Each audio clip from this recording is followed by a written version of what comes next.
Stanley cooking up something that seems very appropriate for the season and the weather out there. Absolutely.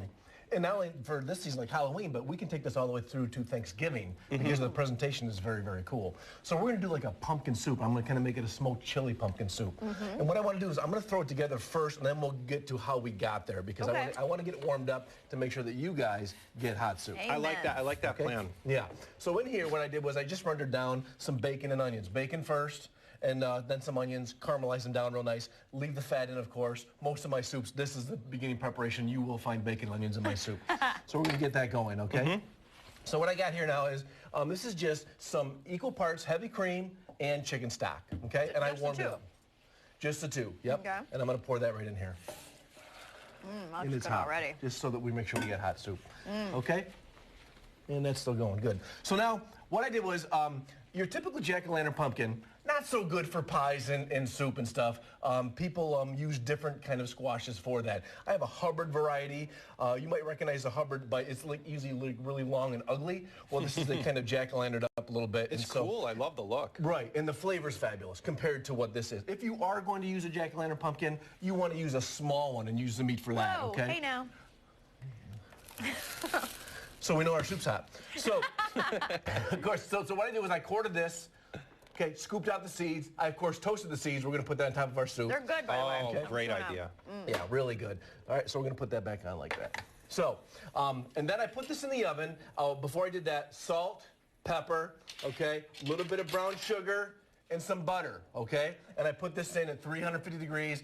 Pretty thick squash, about an hour and a half. Okay. Oh, an hour and a half? Yeah, really. You scooped it.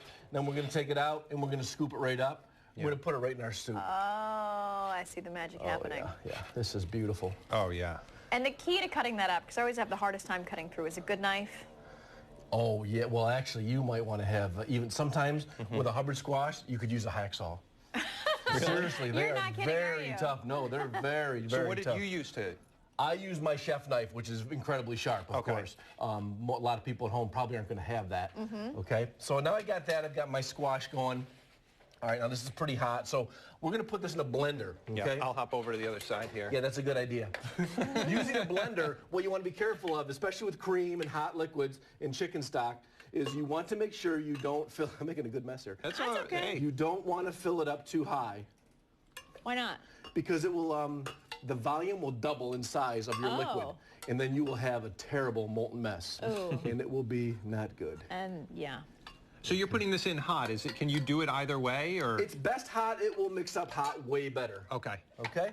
Now, one thing I'm going to do here is I've got some chipotles, basically smoked chili peppers or jalapenos. All right, we're going to use just a little bit of this. This is going to give me that smoky flavor. Also, so will the brown sugar that I put in there to start with, as a matter of fact. So put that in there. It's going to give it smoke, and it's also going to give me a little heat. So you get the sweetness of the pumpkin, the squash, and you get the heat.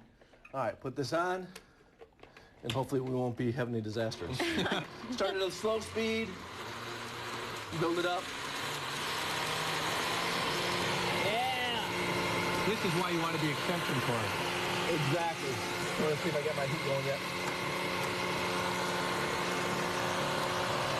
Okay. Good enough. A little bit of texture is fine, but that color is so cool too as well. Yeah. So we're going to pour that right back into here like this. Get that heated up with that hot liquid again. You want to do that to all of it or leave a little bit of like half mixed up? I leave a little bit because I like the bacon onion thing in there. Okay, you can do it to all of it and make it smooth. You can also, of course, take out the bacon, take out the chicken stock, take out the cream, and use vegetable stock, I guess. I don't know why you do that. But there are people out there that do that. Okay, they're called vegans. Okay, so now what I did is I carved out a little jack-o'-lantern. Really, really cute. Perfect presentation for a soup, okay? And then what I did to get it even a more smoky kind of flavor is I took my Burns-O-Matic torch here, okay, and I caramelized the inside of the pumpkin.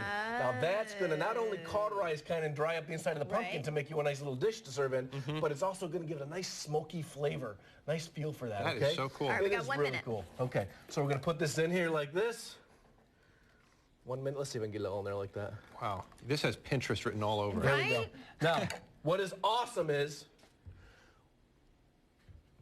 the little garnishes. I'm going to put some of my toasted pumpkin seeds in there. Okay? so cool. I'm going to put in a little bit of nutmeg right here. Now, nutmeg you can buy is the powder form. That's the stuff they sweep up off the floor. You don't want that. Okay. You want the real thing, okay? A little microplane over this. Okay. And you want to put real nutmeg in there. Love it. A couple of things I do with squash soup is I'll put a Granny Smith apple, I'll cube it up and drop that in there as a little tartness on the top and a little texture. I love texture in my soups. I figure when I'm 100, I'll take the ones with no texture and eat it with a straw. For now, I want something to chew on. So a little bit of Granny Smith apple, a little dollop of sour cream, just, you know, to make it soul platey. And it All also right. is amazing. Beautiful. My friends, We got 10 Adam. seconds. I'm going to dig in quick Yeah, here. yeah, go for it. Jen, that is the I'm going in cutest first. little pumpkin soup you'll ever It have. really is. So cute, Jerry. There's a spoon right Oh, there. I is have that one. awesome. All right, we're back with local headlines. There you go, clean Oh, one. good. Thank you.